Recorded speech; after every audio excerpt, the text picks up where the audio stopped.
چلیں آج وقت میں بہت پیچھے چلتے ہیں، انسانیت کی سب سے پہلی کہانی کی طرف۔ یہ ایک ایسی داستان ہے جو تخلیق، امتحان اور پھر معافی کے گرد گھومتی ہے۔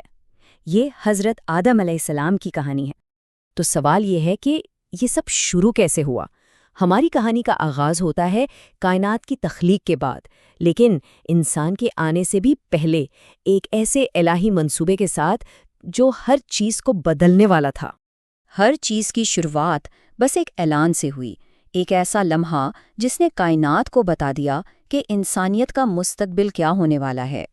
کہانی کچھ یوں شروع ہوتی ہے کہ اللہ تعالیٰ نے اپنے تمام فرشتوں کو جمع کیا اور فرمایا کہ وہ زمین پر اپنا ایک نمائندہ، ایک خلیفہ بنانے کا ارادہ رکھتے ہیں۔ یہ اعلان فرشتوں کے لیے بھی کافی حیران کن تھا، کیونکہ انہوں نے اس سے پہلے ایسی کوئی مخلوق نہیں دیکھی تھی۔ فرشتوں نے، آپ کہہ سکتے ہیں کہ ایک بہت منطقی سوال اٹھایا۔ انہوں نے عرض کیا، کیا آپ زمین پر ایسی مخلوق بھیجیں گے جو فساد کریں گی اور خون بہائے گی؟ لیکن اللہ کا جواب بہت گہرا تھا۔ فرمایا، میں وہ جانتا ہوں جو تم نہیں جانتے۔ اور یہ مکالمہ تقدیر اور آزاد مرضی کے درمیان ایک اہم توازن قائم کرتا ہے۔ تو جب الہی منصوبہ بتا دیا گیا، اب وقت تھا اسے حقیقت کا روپ دینے کا۔ پہلے انسان کی مادی تخلیق کا آغاز ہوا۔ انسان کی تخلیق کے لیے اللہ نے 4 بڑے فرشتوں کو حکم دیا کہ وہ زمین سے مٹی لے کر آئیں۔ پہلے 3 فرشتے جبرائیل، میکائیل اور اسرافیل گئے، لیکن ہر بار زمین نے رحم کی اپیل کی اور وہ خالی ہاتھ لوٹ آئے۔ آخر میں حضرت اسرائیل گئے، جنہوں نے اللہ کے حکم کو ہر چیز سے اوپر رکھا اور مٹی لے آئے۔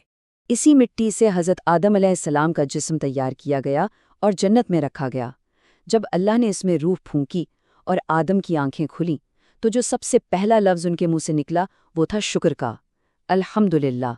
یہ انسانیت کا پہلا سانس تھا اور اس کی شروعات شکر سے ہوئی۔ اب کہانی ایک بہت ہی اہم، ایک فیصلہ کن موڑ پر آتی ہے۔ یہ تھا فرمانبرداری کا پہلا امتحان اور کائنات میں تکبر اور شر کی ابتدا۔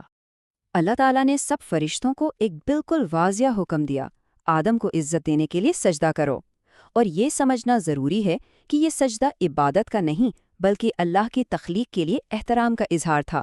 سب فرشتوں نے فوراً حکم مانا، لیکن ایک تھا جس نے انکار کر دیا۔ عزازیل، جو اس وقت فرشتوں کا سردار تھا، تکبر میں آ گیا۔ اس نے دلیل دی، تو نے مجھے آگ سے پیدا کیا ہے اور اسے مٹی سے۔ بس یہی وہ لمحہ تھا جب اس کا تکبر اس کی عبادت پر حاوی ہو گیا اور وہ عزازیل سے ابلیس یعنی شیطان بن گیا۔ جنت سے نکالے جانے کے بعد شیطان نے اللہ سے کچھ مہلتیں مانگی۔ اسے قیامت تک کی زندگی ملی اور انسانوں کو گمراہ کرنے کی طاقت بھی۔ لیکن اسی لمحے اللہ نے اپنا وعدہ بھی یاد دلایا کہ جو بھی میرا بندہ سچے دل سے توبہ کرے گا، میں اس کے گناہ معاف کر دوں گا۔ یہیں سے نیکی اور بدی کی وہ ابدی کشمکش شروع ہوئی جو آج تک جاری ہے۔ تو شیطان کو نکالے جانے کے بعد کہانی کا مرکز اب جنت میں آدم کی زندگی پر آ جاتا ہے، جہاں انہیں ایک ساتھی ملا اور ایک بہت سادہ سی تنبیہ دی گئی۔ جنت کی ہر نعمت کے باوجود حضرت آدم علیہ السلام تنہا تھے، تو ان کی تنہائی کو دور کرنے کے لیے اللہ نے ان کی بائیں پسلی سے حضرت حوا کو پیدا فرمایا۔ وہ انسانیت کی پہلی جوڑی بن گئے جو جنت میں ایک ساتھ رہنے لگے۔ انہیں جنت میں ہر طرح کی آزادی تھی، بس ایک شرط تھی۔ اللہ نے فرمایا، جنت میں جو چاہیں کھاؤ پیو، لیکن بس اس ایک خاص درخت کے قریب بھی مت جانا۔ یہ ان کی فرمانبرداری کا واحد اور بہت سادہ امتحان تھا۔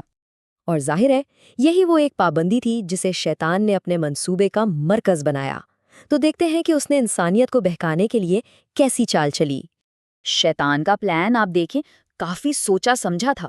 اس نے پہلے مور کو ورگلایا، پھر سانپ کو لالچ دیا اور آخرکار سانپ کے منہ میں چھپ کر حضرت حوا تک پہنچنے میں کامیاب ہو گیا۔ اس سے اس کی گمراہ کرنے کی شدت کا اندازہ ہوتا ہے۔ حضرت حوا کے پاس پہنچ کر شیطان نے اپنا سب سے بڑا ہتھیار استعمال کیا۔ اس نے اللہ کے نام کی قسم کھا کر کہا کہ وہ ان کا خیرخواہ ہے اور یہ پھل انہیں ہمیشہ کی زندگی اور فرشتوں جیسا مقام دلا سکتا ہے۔ اور یہ قسم ہی تھی جس نے حضرت حوا کے دل میں شک ڈال دیا۔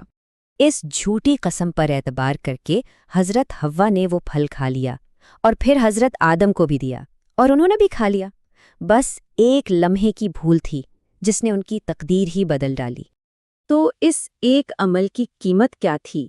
اس نافرمانی کا نتیجہ کیا نکلا؟ جس لمحے انہوں نے وہ پھل کھایا، ایک ہی پل میں ان کے جنتی لباس غائب ہو گئے۔ زندگی میں پہلی بار انہیں شرم اور پچھتاوے کا احساس ہوا۔ ان کی معصومیت ختم ہو چکی تھی اور انہیں اپنی غلطی کی سنگینی کا احساس ہو گیا۔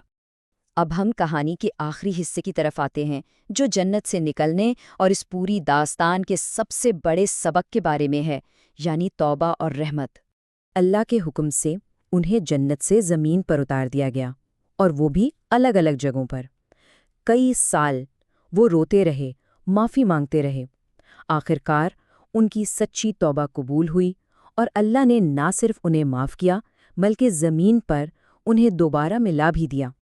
اور شاید یہی اس پوری کہانی کا سب سے بڑا سبق ہے۔ یہ ہمیں بتاتی ہے کہ ہاں، انسان سے غلطی ہوتی ہے، لیکن اللہ کی رحمت اس کے غصے سے بہت بہت زیادہ بڑی ہے۔ سچے دل سے توبہ کا دروازہ کبھی بند نہیں ہوتا۔ تو آخر میں یہ سوال ہمارے لیے ہے کہ آدم کی یہ کہانی ہمیں انتخاب کی طاقت، غلطی کے نتائج اور سب سے بڑھ کر معافی کی لامحدود رحمت کے بارے میں کیا سکھاتی ہے؟ یہ ایک ایسا سوال ہے جو انسانی تجربے کے بالکل مرکز میں ہے۔